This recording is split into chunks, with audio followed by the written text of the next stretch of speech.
I want to offer a conversation around AI and the future that AI is going to create, and more particularly, how can we be productive and alive and creative in this new world of AI that's coming online.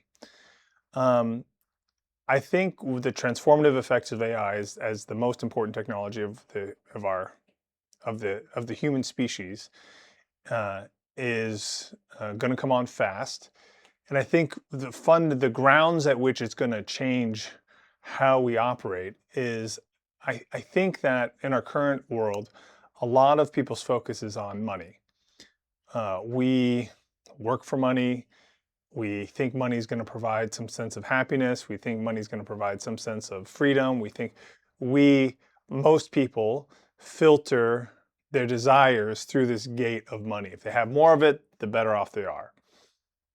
And we've structured a human world such that that's not a bad thesis. Like that is accurate to a certain extent. Then, and we're moving into a world potentially where AI is going to replace money as that source of what people think will provide a good life. Um, what does that mean exactly? How would that happen exactly? Basically, how that would happen is by production increasing substantially through robotics and through various things that AI can do very cheaply.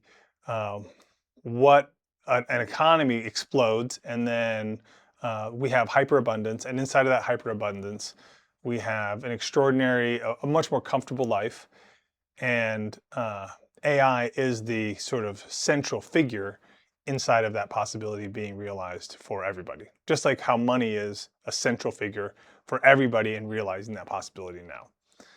And so, so how do we, inside of a world like that, maintain the human spirit?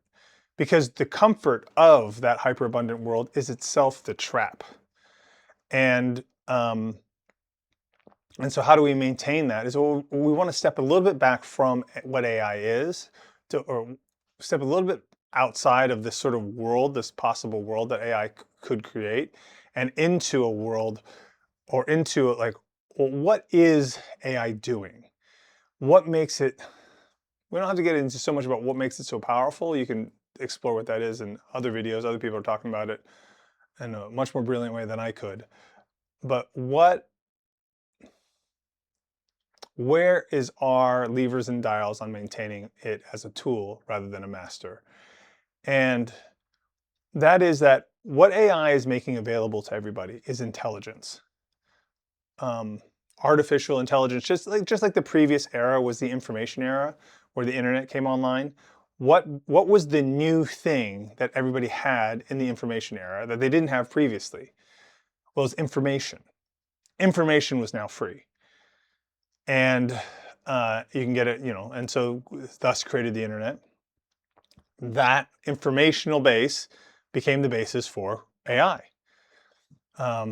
And what is now the object within this world of AI? Well, this object is intelligence.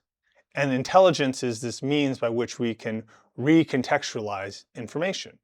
So, what do I mean by that? Recontextualizing something is like, so in the context of body parts, what is this? Well, it's a finger. In the context of numbers, what is this? It's a 1.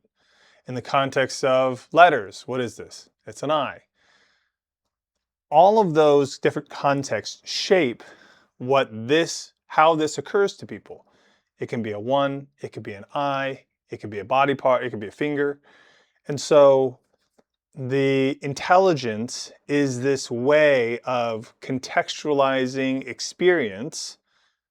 This being the experience, which doesn't have any inherent meaning by itself, but it's given meaning based on the context or the view in which we're looking at it. AI provides what it is effectively infinite amount of filters or infinite amount of intelligence on how you can interpret this particular experience. The more that intelligence gets, the wider that intelligence reaches, the more impact it can have on the world. So what becomes freely available is intelligence. You can go to a chatbot and ask it, very, very, very PhD levels, beyond PhD levels conversations on chemistry, and have a conversation that and be able to utilize that intelligence in a way that far exceeds our capacity. Um, and so so that's what's available. Intelligence is this sort of new information in the intelligence era that we're in. So then what exactly is our inroad into maintaining a creative relationship with AI? And that inroad is um, almost can be said in a very simple sentence, and that is words are not things. So we have a relationship, generally humans do, by and large, with we identify, meaning we think who we are is the thoughts and interpretations and opinions that we're having.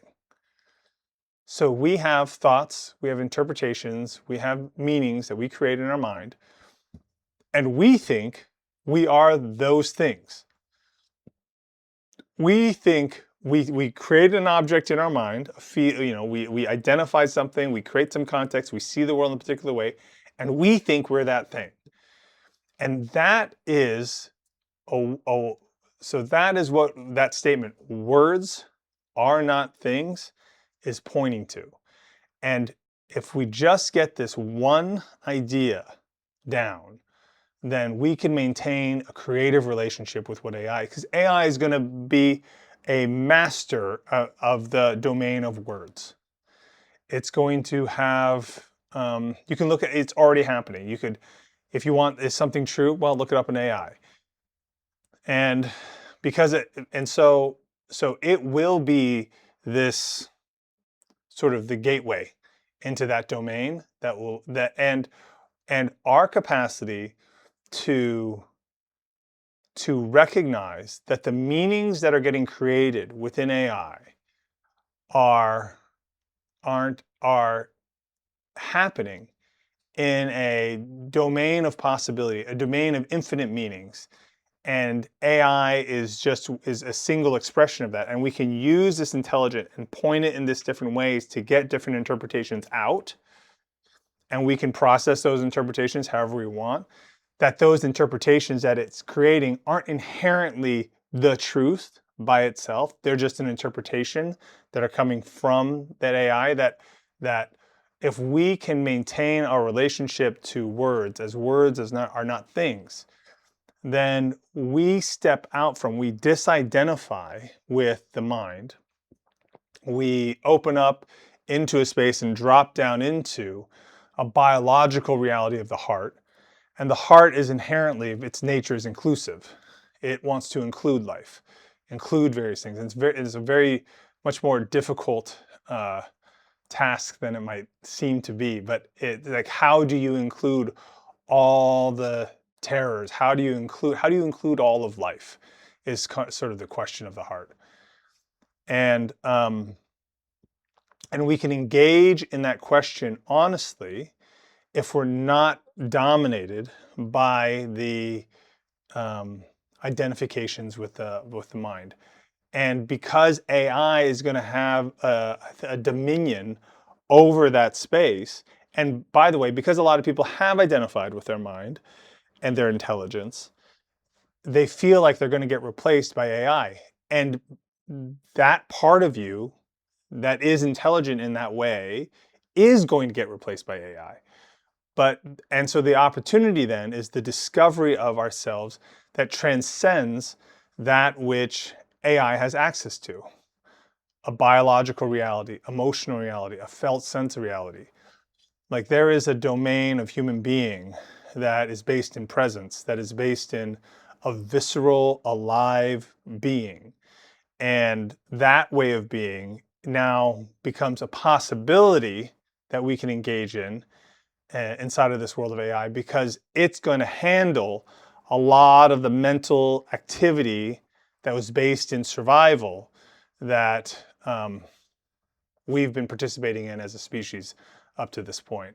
So, but if you don't recognize that meaning is not inherent, that meaning is given through the context in which uh, something arises. If you don't start to be responsible for that, then you'll naturally be in the domain of the mind, and that domain will be dominated by AI.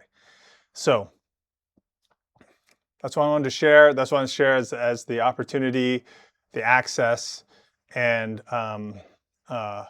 I think a really important and beautiful future that we're on the cusp of. And I think the more people that can utilize AI as a tool, the better. And so, for those who sort of hear what I'm saying inside of this, I hope it's useful and I hope it uh, provides something for the future of everybody. Thank you.